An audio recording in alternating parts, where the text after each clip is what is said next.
महाराष्ट्र विधानसभा चुनावों को लेकर महाविकास आघाड़ी कल गारंटियां लॉन्च कर सकता है और सूत्रों से मिली जानकारी के मुताबिक करीब 5 से 8 गारंटियां जो है वो एमवीए लॉन्च करेगा।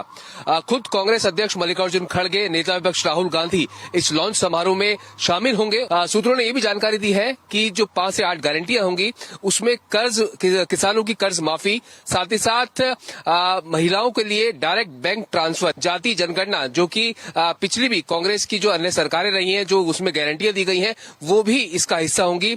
किसानों की कर्ज माफी एक बड़ी गारंटी होगी। कई मायनों में जो है इन गारंटियों को काफी महत्वपूर्ण माना जा रहा है क्योंकि जो महाराष्ट्र सरकार की लाडली योजना है उसी के विपरीत जो है वो एमवीए ने एक गारंटी तैयार की है जिसमें कमजोर वर्ग की जो महिलाएं हैं आर्थिक तौर पर उनको डायरेक्ट बैंक ट्रांसफर का फायदा जो है वो दिया जाएगा। गारंटियां हैं वो कितनी प्रभाव महाराष्ट्र की जनता पर डालती है और विश्वास दिलाती है। कैमरा पर्सन मनु के साथ प्रशांत यागी, भारत एक्सप्रेस, दिल्ली।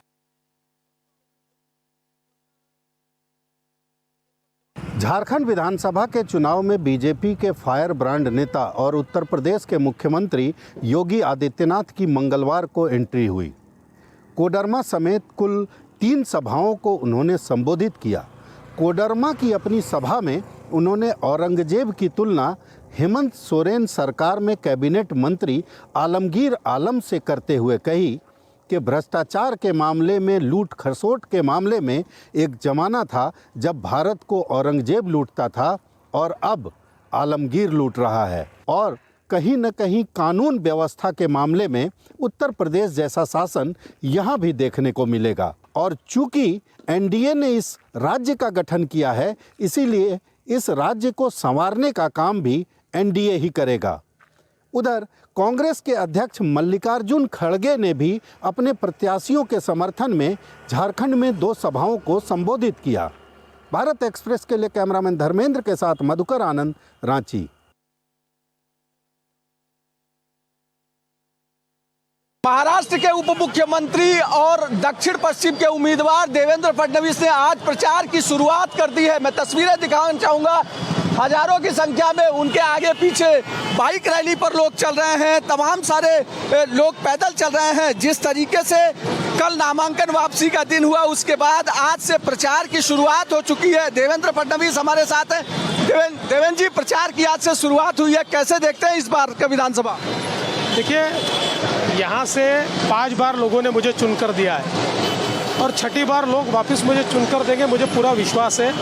मैंने काम किया है, लोगों का प्यार मेरे साथ में है और हमेशा लोगों ने ज़्यादा से ज़्यादा वोट मुझे दिए। इस बार भी लोग वोट देंगे। नागपुर में जो सीटें हैं उसमें कितनी सीटें आप एक्सपेक्ट कर रहे हैं? विदर्भ में कितनी सीटें एक्सपेक्ट? देखिए, मुझे ऐसा लगता है कि नागपुर में कोई सीट हम नहीं हारेंगे और विदर्भ में हमारा परफॉर्मेंस पिछले बार से भी बहुत अच्छा होगा। संविधान बचाओ रैली करने जा रहे हैं राहुल गांधी यहीं से और कह रहे हैं कि संविधान खतरे में पड़ गया है। संविधान को खतरे में डालने वाले संविधान बचाओ की बात कर रहे हैं। संविधान को बचाने का काम और पूरे भारत में जम्मू कश्मीर के साथ संविधान लागू करने का काम मोदी जी ने किया है। राहुल जी नौटंकी कर रहे हैं, अब लोग उनकी नौटंकी से बात। कल गारंटी भी देने वाले हैं सबको। उनकी गारंटियां सब जगह फेल हो गई। अब उनके राष्ट्रीय अध्यक्ष कह रहे हैं कि नहीं जमता है तो गारंटी मत दीजिए। एक बहु सवाल है कि लगातार यहाँ पर जिस तरीके से इक्वेशन बना है, नाना पटोले की कोशिश ये है कि कहीं न कहीं रोका जाए लोगों को। नाना पटोले अपने आप को सीएम प्रेजेंट कर रहे हैं, उद्धव ठाकरे अपने आप को सीएम प्रेजेंट कर रहे हैं। महाविकास आघाड़ी में इतने सीएम हैं, सत्ता आई नहीं और सीएम के उम्मीदवारी ज़्यादा हो गई। सपने देखने का सबको अधिकार है। बिल्कुल। तो यहाँ पर देवेंद्र फडणवीस जिस तरीके से कह रहे हैं कि सपने देने के लिए सबको अधिकार है, तस्वीरें देखिए किस तरीके से देवेंद्र फडणवीस यहाँ पर रैली कर रहे हैं। पहली रैली है, नागपुर से शुरू हो रही है ये रैली और आगे इसी तरीके से 50 रैलियाँ होंगी उप मुख्यमंत्री की, क्योंकि स्टार प्रचारक के साथ साथ महाराष्ट्र बीजेपी के सबसे बड़े फेस है देवेंद्र फडणवीस। वो नागपुर से आज बाइक रैली के साथ ही अपने प्रचार की शुरुआत कर रहे हैं। वीडियो जर्नलिस्ट बालकिस के साथ Abhishek Pandey, Bharat express, Nagpur. Supreme court से उत्तर प्रदेश मदरसा में पढ़ने वाले 17 लाख बच्चों को बड़ी राहत मिली है। सुप्रीम कोर्ट ने इलाहाबाद हाई कोर्ट के उस फैसले को रद्द कर दिया है जिसमें इलाहाबाद हाई कोर्ट ने कहा था कि मदरसा शिक्षा बोर्ड अधिनियम 2004 असंवैधानिक है और साथ ही यह भी कहा था कि मदरसा में पढ़ने वाले सभी 17 लाख बच्चों को सरकारी स्कूलों में ट्रांसफर किया जाए, जिसके खिलाफ मुस्लिम संगठनों ने सुप्रीम कोर्ट में याचिका दायर की थी और कहा था कि इलाहाबाद हाई कोर्ट का फैसला सही नहीं है, उनके मौलिक अधिकारों का उल्लंघन है। जिस पर सुनवाई के दौरान उत्तर प्रदेश सरकार कोर्ट से पेश वकील ने कहा था कि इलाहाबाद हाई कोर्ट के फैसले का वो समर्थन नहीं कर रहे हैं, क्योंकि वो भी मानते हैं कि पूरी तरीके से इसे रद्द नहीं किया जाना चाहिए, इसमें संशोधन हो सकता है। सुप्रीम कोर्ट ने अपने फैसले में यह भी कहा है कि राज्य सरकार चाहे तो संशोधन कर सकती है। हालांकि सुप्रीम कोर्ट ने मामले की सुनवाई के दौरान अहम टिप्पणी की थी और कहा था कि धार्मिक शिक्षा जो है जियो और जीने दो का अधिकार देता है। उन्होंने यह भी कहा था कि धार्मिक शिक्षा अभिशाप नहीं है। सुप्रीम कोर्ट ने अपने फैसले में कहा था कि 700 साल पुराने इतिहास को हम यूं ही बर्बाद नहीं होने देंगे। भारत एक्सप्रेस के लिए कैमरा पर्सन रमेश राय के साथ गोपाल कृष्ण। मदरसा अधिनियम 2004 को असंवैधानिक करार देने के इलाहाबाद हाई कोर्ट के फैसले पर सुप्रीम कोर्ट ने अहम फैसला सुनाया है। सुप्रीम कोर्ट ने फैसले को रद्द कर दिया है। सर, कोर्ट ने आज अपने फैसले में क्या सुनाया है? कोर्ट ने आज अपने फैसले में हाई कोर्ट के फैसले को जो है ख़त्म कर दिया है, जिसका हम स्वागत करते हैं और यही हमारी सुप्रीम कोर्ट से उम्मीद भी थी, क्योंकि हाई कोर्ट ने जैसे ही फैसला दिया था उसके तुरंत बाद जब हम सुप्रीम कोर्ट आए थे, अंजुम कादरी हमारा क्लाइंट रहा, वो आया, सुप्रीम कोर्ट ने उस पर स्टे ऑर्डर पास कर दिया था हाई कोर्ट के ऑर्डर को, और आज फाइनली जो है हाई कोर्ट के ऑर्डर को सुप्रीम कोर्ट ने सेटिसाइड कर दिया है।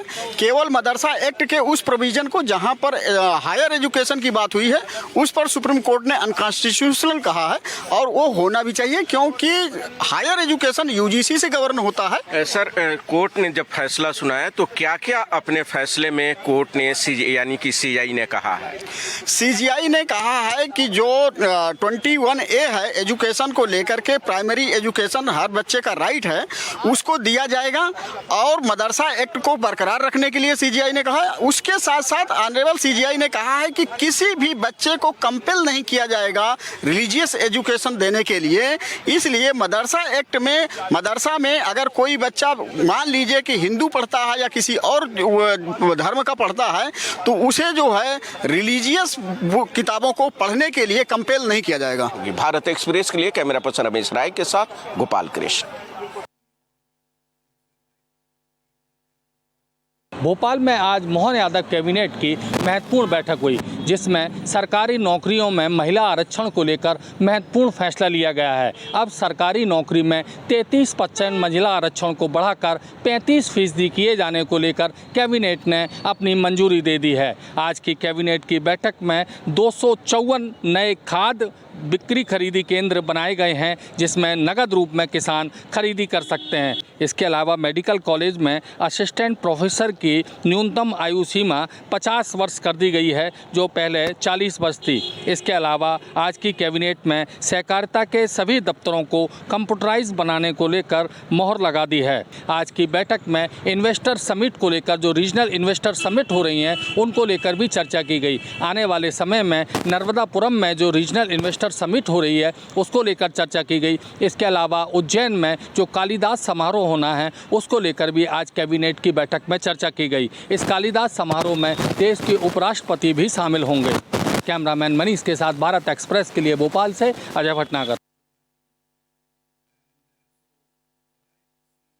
बॉलीवुड अभिनेता सलमान खान को एक बार फिर से जान से मारने की धमकी मिली है। यह धमकी मुंबई पुलिस की ट्रैफिक कंट्रोल रूम के व्हाट्सएप नंबर पर आया है। लॉरेंस बिश्नोई के नाम से यह मैसेज आया है, जिसमें लिखा है कि अगर सलमान खान जिंदा रहना चाहते हैं तो मंदिर में जाकर माफी मांगे या फिर 5 करोड़ रुपए दे। यह मैसेज कल देर रात मुंबई पुलिस की ट्रैफिक कंट्रोल रूम के व्हाट्सएप नंबर पर आया था और अधिकारी ने जब यह मैसेज देखा तभी से इस पूरे मामले को लेकर जांच शुरू हो गई है। फिलहाल मुंबई पुलिस उस शख्स की तलाश में जुटी हुई है जिसने यह धमकी दी थी। वैसे में ये देखना होगा कि इस पूरे मामले को लेकर मुंबई पुलिस की तरफ से गुत्थी कब सुलझाई जाएगी। कैमरामैन घनश्याम के साथ में अंचल तिवारी, भारत एक्सप्रेस।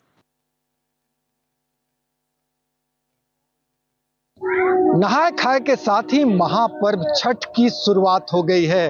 व्रतियों ने गंगा में डुबकी लगाकर नहाय खाए किया और संकल्प के साथ महापर्व का आह्वान किया। वहीं जिला प्रशासन, पटना पुलिस और नगर निगम की अगले 4 दिनों तक परेशानी बढ़ी हुई है।